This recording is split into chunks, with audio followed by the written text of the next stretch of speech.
Pintu apartemen kakakku terbuka mendadak di tengah malam buta, dan seorang pria tampan dengan koper besar berdiri di depanku dengan senyum lelah. Satu tatapan saja sudah cukup membuat jantungku berdegup tak karuan dan aku tahu malam itu akan mengubah segalanya selamanya karena perasaanku yang selama ini kusembunyikan. Aduh, Andi, kamu masih bangun? Suara Ricky pelan tapi hangat, seperti angin malam Jakarta yang lembab masuk lewat celah pintu. Aku duduk tegak di soa, selimut kakakku yang kusut masih menutupi kaki. Apartemen kecil di kawasan Tebet ini terasa lebih sempit sekarang. Kakakku Budi sudah tidur di kamar sejak jam 9, capek habis lembur proyek konstruksi. Ricky, teman sekamarnya yang sudah 2 tahun tinggal bareng, baru saja kembali dari Surabaya setelah sebulan dinas. Aku mengangguk, berusaha tersenyum normal meski tanganku dingin. Iya, Mas Ricky. Baru pulang ya? Kak Budi bilang kamu mungkin besok baru sampai. Ricky meletakkan koper di sudut ruangan, mengusap keringat di dahinya. Wajahnya kecoklatan karena kerja lapangan, rambut hitam pendek agak acak-acakan, tapi senyumnya tetap ramah seperti dulu saat aku pertama kali menginap 2 bulan lalu. Iya, pesawat Delay. Kamu nginep di sini karena kerjaan di Jakarta kan? Kakakmu cerita. Baguslah, jadi ada teman ngobrol.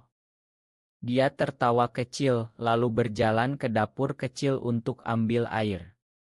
Aku mengikuti dengan mata, merasakan sesuatu yang aneh di dada. Kenapa aku gugup begini? Ricky cuma teman kakakku, pria biasa yang suka bola dan kerja keras. Aku kan sudah 24 tahun, dari desa kecil dekat Yogyakarta, seharusnya sibuk cari kerja marketing di ibu kota, bukan memikirkan hal-hal aneh. Kami duduk berdua di meja makan sampai jam 2 pagi. Ricky cerita tentang proyek jembatan di Surabaya, banjir yang bikin molor, makanan khas yang enak tapi bikin kangen rumah.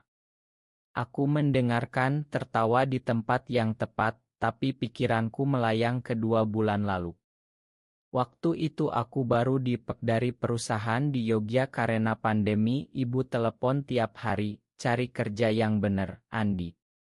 Nanti nikah sama anak pakrek, sudah cocok. Kak Budi yang sudah menikah dan punya anak kecil di Bandung, langsung tawarkan apartemen ini sementara. Tinggal aja dulu, Ricky lagi dinas, kamar kosong. Aku terima karena uang kos di Jakarta mahal, tapi sekarang dengan Ricky kembali, semuanya terasa berbeda. Kamu kok diam? Capek ya? Tanya Ricky sambil menyodorkan secangkir teh hangat. Matanya hitam pekat, penuh perhatian. Aku menggeleng cepat.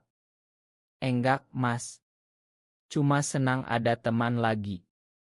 Kak Budi sibuk banget. Kami terus ngobrol tentang mimpi-mimpi kecil, tentang keluarga yang selalu mengharapkan kami normal. Ricky bilang orang tuanya di Bandung masih nunggu dia bawa calon istri pulang. Aku diam saja, tapi dalam hati ada badai. Kenapa setiap kali dia tersenyum, aku merasa dunia ini terlalu sempit untuk rahasiaku. Malam itu aku tidur dengan gelisah, mimpi tentang tatapan Ricky yang tak bisa kulupakan. Pagi harinya, Kak Budi bangun pagi-pagi, sudah siap berangkat kerja. Ricky sudah pulang. Bagus, kalian berdua bisa saling jaga ya, katanya sambil menepuk bahuku. Aku tersenyum, tapi perutku mulas. Ini baru awal. Pagi itu Jakarta sudah ramai dengan klakson motor dan bau gorengan dari warung depan apartemen. Ricky bangun lebih dulu membuat nasi goreng sederhana untuk bertiga. Kak Budi makan cepat lalu pergi, meninggalkan kami berdua. Mau ikut aku ke pasar pagi, Andi? Beli sayur buat makan siang, ajak Ricky sambil mengenakan kaos oblong biasa. Aku setuju meski hatiku berdebar. Di jalanan Tebet yang penuh trotoar rusak, kami berjalan berdampingan. Ricky cerita tentang masa kuliahnya bareng Kak Budi di UI, bagaimana mereka berbagi kamar kos kecil dan saling dukung saat susah. Kamu mirip kakakmu, pendiam tapi baik, katanya tiba-tiba. Aku tersipu, pura-pura sibuk lihat harga tomat. Siangnya aku wawancara kerja online di kamar kecil yang dulu milik Ricky. Setelah selesai, Ricky ajak nonton bola di ruang tamu. Kami duduk bersebelahan di sofa yang sama, bahu hampir bersentuhan. Setiap kali tim Auritnya menang, dia tepuk tanganku pelan. Sentuhan itu seperti listrik. Malam sebelumnya aku bilang pada diri sendiri itu cuma karena kesepian, tapi sekarang semakin jelas. Aku ingat waktu SMA di desa, aku selalu merasa berbeda saat teman-teman bicara cewek. Aku diam saja, pura-pura suka sama anak sebelah rumah. Ibu pernah bilang kalau laki-laki suka laki-laki, dosa besar, nak. Kata-kata itu masih terngiang. Sore hari Kak Budi pulang bawa berita buruk, proyeknya molor, gaji telat. Kami bertiga makan malam bareng, ngobrol tentang ekonomi yang sulit. Ricky usul, Andi, kalau kerjaanmu belum dapet, bantu aku di proyek relance aja. Aku lagi butuh asisten desain. Aku terima tawaran itu dengan senang, tapi dalam hati takut. Semakin dekat dengan Ricky, semakin sulit kusembunyikan. Malam itu kami kerja bareng di meja makan, laptop berdampingan. Ricky jelaskan software desain dengan sabar, tangannya sesekali menyentuh mouse yang kugenggam. Aku mundur pelan, pura-pura ambil air. Kamu baik-baik saja, tanyanya khawatir. Aku mengangguk, tapi malam itu aku menangis diam-diam di kamar. Kenapa Tuhan kasih perasaan ini di negara yang masih pandang kami sebagai aib? 2 minggu berlalu, rutinitas kami semakin akrab. Pagi kerja bareng Ricky di kai dekat apartemen, siang wawancara, malam ngobrol sampai larut. Kak Budi mulai sering lembur, jadi kami berdua sering sendirian. Suatu hari aku ketemu teman lama dari Yogyakarta, Dika, yang sekarang tinggal di Depok. Kami minum kopi di mal, dan Dika cerita terbuka. Aku sudah out ke keluarga Andi. Susah, tapi lebih ringan daripada bohong terus. Dia bilang pernah dipecat karena orientasinya diketahui. Aku mendengarkan sambil memegang gelas kopi yang dingin. Malamnya aku pulang dengan hati campur aduk. Ricky sudah menunggu dengan mie instan. Cerita dong, wawancaramu gimana, tanyanya. Aku cerita sedikit, tapi tak berani sebut Dika. Ricky lalu cerita tentang masa kecilnya di Bandung, ayahnya yang ketat agama, selalu bilang laki-laki harus kuat, jangan lemah. Aku melihat matanya yang sedih sebentar, lalu cepat tertawa lagi. Apakah dia juga tidak mustahil? Kami lanjut kerja proyek, tapi pikiranku tak tenang. Besoknya ada telepon dari ibu. Andi, kapan pulang? Ada anak Pak Haji yang cocok buat kamu. Aku bohong bilang sibuk, lalu tutup telepon dengan tangan gemetar. Ricky perhatikan.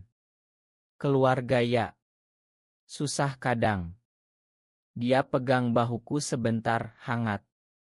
Aku mundur, tapi malam itu aku tak bisa tidur. Aku mulai sadar, ini bukan sekadar kagum. Ini perasaan yang selama ini kutolak. Akhir pekan kami pergi ke Monas naik motor Ricky.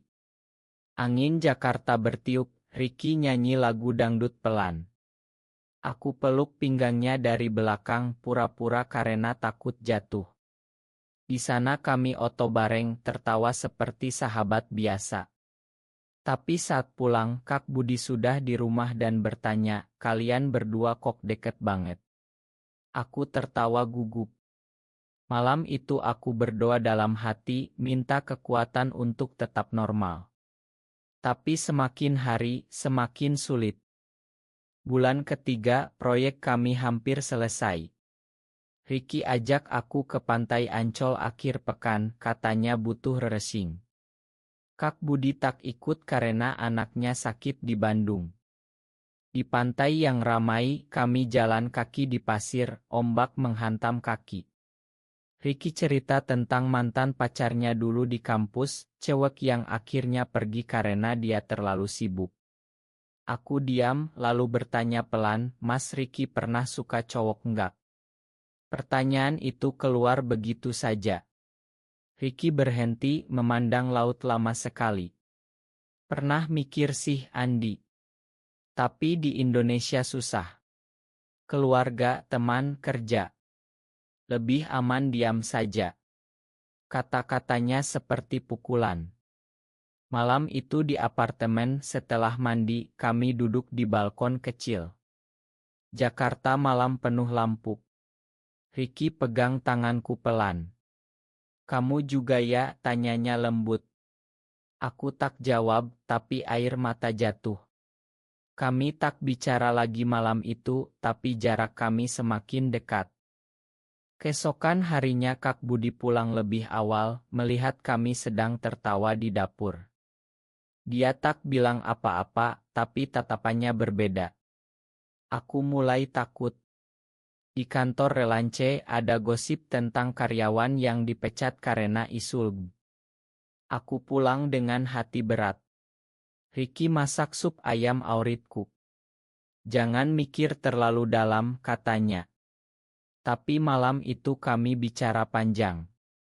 Ricky bilang dia sudah lama sadar perasaannya, tapi memilih sembunyi demi keluarga. Aku cerita tentang desa, tentang ibu yang sakit kalau tahu. Kami janji akan tetap sahabat, tak lebih. Tapi hati kami sudah tahu beda. Puncaknya datang saat Ramadan mendekat. Kak Budi ajak keluarga kecilnya ke apartemen untuk buka puasa bareng. Ibu dan ayahku juga datang dari Yogyakarta. Malam itu apartemen penuh tawa, tapi aku gelisah. Ricky membantu di dapur, tangan kami bersentuhan saat cuci piring. Kak Budi lihat, lalu malamnya dia tarik aku ke balkon. Andi, kamu sama Ricky ada apa? Jangan bikin malu keluarga. Suaranya rendah tapi tajam. Aku membekuk. Kak, bukan apa-apa. Tapi dia tak percaya. Pagi harinya Ricky bilang dia akan pindah ke kos baru minggu depan, biar kamu tenang, Andi. Aku tak mau jadi penghalang keluargamu. Aku menangis malam itu pertama kalinya di depan orang. Ricky peluk aku erat, tanpa kata. Kami tak bicara soal perasaan, tapi pengorbanan itu menyakitkan. Kak Budi marah besar saat tahu Ricky pindah. Kalian berdua bikin aku malu di depan orang tua. Pertengkaran meledak. Aku lari ke kamar, menangis sendirian. Masyarakat di luar sana, media yang selalu bilang kami salah, keluarga yang mengharapkan cucu, semuanya menekan dada. Ricky pergi dengan koper yang sama seperti malam pertama dia pulang. Aku berdiri di jendela, melihat motornya menghilang di jalanan Jakarta yang basah hujan. Sebulan setelah Ricky pindah, aku dapat kerja tetap di perusahaan kecil. Kak Budi akhirnya bicara pelan suatu malam. Andi, aku bukan benci. Tapi takut. Keluarga kita bagaimana? Aku cerita semua, dari kecil sampai sekarang. Kak Budi diam lama, lalu peluk aku. Kamu tetap adikku. Ibu di Yogyakarta masih tak tahu sepenuhnya, tapi aku mulai belajar terima diri. Ricky dan aku masih bertemu diam-diam di taman dekat kantor, jalan tangan di tangan saat malam. Kami tak berani umumkan, tapi kami bahagia dalam cara kami sendiri. Pertumbuhanku lambat tapi pasti. Aku belajar bahwa cinta tak harus sempurna di mata dunia. Sekarang saat duduk di balkon apartemen yang sudah sepi, aku tersenyum mengingat malam Ricky pulang dulu. Perjalanan ini panjang, penuh air mata dan tawa. Apakah menyembunyikan identitas diri selamanya adalah pilihan yang benar, atau justru kesalahan besar? Benar atau salah?